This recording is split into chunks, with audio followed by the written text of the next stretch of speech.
Welcome to exam विवेचना। तो जैसा कि आपको पता है, हम अपने चैनल पर डिस्कस कर रहे हैं most expected topics and question के बारे में। इस वीडियो से पहले हमने 8 लेक्चर डिस्कस करे हैं। अगर अभी तक आपने उन्हें नहीं देखा है तो आप पहले उन्हें जाकर देखिए, आपको अवश्य लाभ मिलेगा। इसके साथ अगर अभी तक आपने हमारे टेलीग्राम ग्रुप को ज्वाइन नहीं किया है तो आप उसे भी ज्वाइन कर सकते हैं। वहाँ पर आपको महत्वपूर्ण PDF प्रदान की जाती रहती है। और इसी के साथ ये जो वीडियो है सिर्फ PGT Hindi, LT commission, LT TET तक ही सीमित नहीं है। आपके प्रत्येक हिंदी साहित्य की परीक्षा के लिए ये महत्वपूर्ण साबित होगा। तो चलिए करते हैं वीडियो को स्टार्ट। तो यहाँ पर देखिए, जो आज का महत्वपूर्ण टॉपिक है तो वो है हिंदी भाषा का विकास। तो यहाँ पर हम डिस्कस करेंगे क्रमबद्ध तरीके से किस प्रकार से हिंदी भाषा का विकास हुआ है, कौन कौन से चरण इसने प्रस्तुत करे हैं अपनी हिंदी भाषा के विकास के लिए। इसके हम भाषा भी देखेंगे, कौन कौन सी भाषा है और उसके पश्चात समय क्या रहा है वो भी देख लेंगे। तो पहले देखिए, यहाँ पर सबसे पहले जो विकास क्रम के अंतर्गत आता है संस्कृत। सबसे पहले संस्कृत भाषा आई थी, उसके पश्चात पाली भाषा आई थी, फिर प्राकृत और फिर अपभ्रंश और फिर आधुनिक हिंदी भाषा आई थी। याद रखना, आपसे क्रम पूछा जा सकता है पहले कौन आया था। पहले संस्कृत, फिर पाली, फिर प्राकृत, फिर अपभ्रंश और सबसे अंत में हिंदी। अपभ्रंश और हिंदी के बीच में एक भाषा आती है आपकी अबहट, उसका भी ध्यान रखना है। कई बार पूछी जाती है अबहट और कई बार नहीं भी पूछी जाती। जो मेन है संस्कृत, पाली, प्राकृत, अपभ्रंश और हिंदी। अबहट का अगर पूछा जाए तो वो अपभ्रंश और हिंदी के बीच की भाषा मानी जाएगी। ये देखिए आधुनिक हिंदी भाषा, ठीक है। इसके पश्चात यहाँ पर हम इसके समय के बारे में अगर चर्चा करेंगे, जो संस्कृत भाषा थी इसका समय था 1500 ईस्वी पूर्व से लेकर 500 ईस्वी पूर्व तक। क्या है संस्कृत भाषा का? 1500 ईस्वी पूर्व से लेकर 500 ईस्वी पूर्व तक, ये इसका समय है संस्कृत भाषा का। फिर उसके पश्चात जो आगे आई पाली, तो इसका समय रहा 500 ईस्वी पूर्व से लेकर 1 ईस्वी तक। क्या है जी? 500 ईस्वी पूर्व से लेकर 1 ईस्वी तक, ये इसका समय रहा विकास का, ठीक है। और कई बार ये भी पूछा जाता है कि जो महात्मा बुद्ध थे उनकी जो भाषा कौन सी थी? तो जो महात्मा बुद्ध थे उनकी भाषा थी पाली। पाली में वो अपनी शिक्षाओं का जन प्रचार करते थे, ठीक है। इसके पश्चात आगे अगर हम डिस्कस करें तो वो है प्राकृत। जो प्राकृत भाषा है इसका विकास क्रम क्या रहा है? तो प्राकृत का रहा था पाली के पश्चात प्राकृत आई थी 1 ईस्वी से लेकर 500 ईस्वी तक। इसका भी ध्यान रखना है, 1 ईस्वी से लेकर 500 ईस्वी तक प्राकृत का विकास क्रम रहा है। प्राकृत के पश्चात आई थी अपभ्रंश भाषा। अपभ्रंश भाषा का रहा था 500 ईस्वी से लेकर 1000 ईस्वी तक, ठीक है। इसका ध्यान रखना है। आप इसका अवश्य स्क्रीनशॉट लीजिए, नहीं तो आपको PDF भी प्रदान कर दी जाएगी टेलीग्राम चैनल में, वहाँ से भी आप इसे पढ़ सकते हो। फिर जो मोस्ट इम्पॉर्टेंट है तो वो है हिंदी।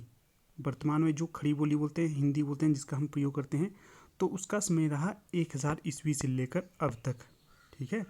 हिंदी का रहा 1000 से लेकर अब तक, और ये आधुनिक भारतीय भाषाओं के अंतर्गत आता है। अगर अपभ्रंश और हिंदी के बीच की भाषा पूछी जाए कौन थी, तो वो थी अबहट। इसका भी ध्यान रखना आपने, यहाँ पर बीच में आएगी अबहट, ठीक है। इसका ध्यान रखिएगा, ये है मोस्ट इंपॉर्टेंट। यहाँ से अगर आपने ढंग से इसको पढ़ लिया तो मैं कह दूँ तो 1 नंबर आपका अवश्य कन्फर्म है। 1 नंबर तो आपका यहाँ से बनेगा ही बनेगा, ये आप लिख के लीजिएगा अगर ढंग से पढ़ते हैं तो।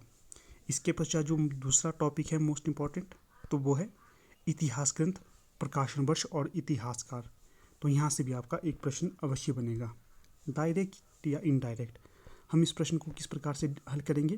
पहले हम इतिहास ग्रंथ को देखेंगे, फिर प्रकाशन वर्ष देखेंगे, फिर इतिहास ग्रंथ। क्योंकि ऐसे प्रश्न पूछे जाते हैं कि निम्न में से कौन सा इतिहास ग्रंथ किस इतिहासकार का है, या फिर आपसे उसका समय पूछा जाए, तो इस प्रकार से प्रश्न बनता है। तो हम इसे सभी ढंग से सॉल्व करेंगे।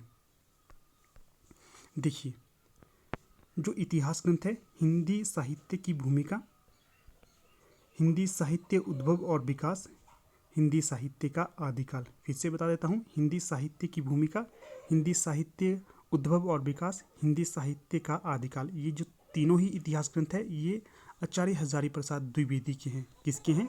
आचार्य हजारीप्रसाद द्विवेदी के। और इनका हम प्रकाशन वर्ष भी देख लेते हैं।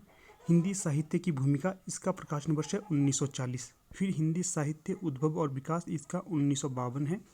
फिर हिंदी साहित्य का आदिकाल, इसका 1952 है। सबसे महत्वपूर्ण यहाँ पर हिंदी साहित्य का आदिकाल है। ये अधिकतर पूछा जाता है कि इसका प्रकाशन वर्ष क्या है, 1952 है। और ये किसकी रचना है? आचार्य हजारीप्रसाद द्विवेदी की ये रचना मानी जाती है। अगर इन्हें क्रमबद्ध रखने का आ जाए प्रश्न तो हिंदी साहित्य की भूमिका ये सबसे पहले आएगा। आपने किस प्रकार से याद रखना है इसे? देखिए, कभी भी हम किसी टॉपिक को अगर हम लिखते हैं या पढ़ते हैं तो पहले हम भूमिका को देखते हैं, तो उसी से हम याद रख सकते हैं कि जो हिंदी साहित्य की भूमिका है ये सबसे पहले आएगा और इसका प्रकाशन वर्ष 1940 है। ठीक है, फिर हिंदी साहित्य का उद्भव और विकास, फिर हिंदी साहित्य का आदिकाल, ये सभी क्रमबद्ध तरीके से रखे हैं और इनका प्रकाशन वर्ष भी बिल्कुल सही है। फिर आगे जो सबसे महत्वपूर्ण इतिहास ग्रंथ है हिंदी साहित्य का इतिहास, इसका प्रकाशन वर्ष 1929 है और इसके लेखक होंगे या इतिहासकार होंगे आचार्य रामचंद्र शुक्ल। जो ये पुस्तक है, इसके आ जाने से हिंदी आलोचना जगत या हिंदी इतिहास ग्रंथों में एक तहलका मच गया था, क्योंकि इन्होंने इतनी सटीकता से हर एक चीज़ का वर्णन किया है जो इससे पहले देखने को नहीं मिलती थी। इस ग्रंथ को आपने याद रखना है, हिंदी साहित्य का इतिहास। इसका प्रकाशन वर्ष 1929 है और ये काशी नागरिक प्रचारणी सभा से प्रकाशित होकर आई थी। ठीक है, आगे देखिए हिंदी साहित्य का आलोचनात्मक इतिहास। इसके इतिहासकार कौन होंगे? डॉक्टर राम कुमार वर्मा। हिंदी साहित्य का आलोचनात्मक इतिहास, इसके लेखक होंगे डॉक्टर राम कुमार वर्मा और इसका प्रकाशन वर्ष क्या है? 1938 इसका प्रकाशन वर्ष होगा। इसके पश्चात है हिंदी साहित्य का अतीत, ये 2 भागों में प्रकाशित हुआ था। हिंदी साहित्य का अतीत कब कब? एक तो हुआ था 1959 में और दूसरा 1960 में।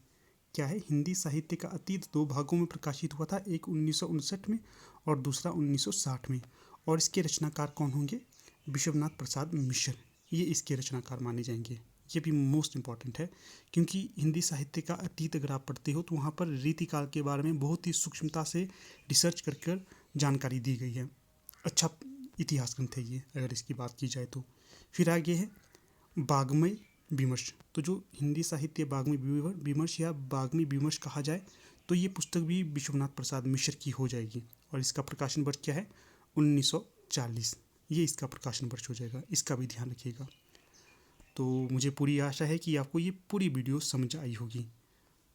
तो आगे वीडियो को समाप्त करने से पहले आपको हमारी टीम द्वारा लॉन्च किए गए कोर्सों और प्रैक्टिस सेट के बारे में बता देता हूँ।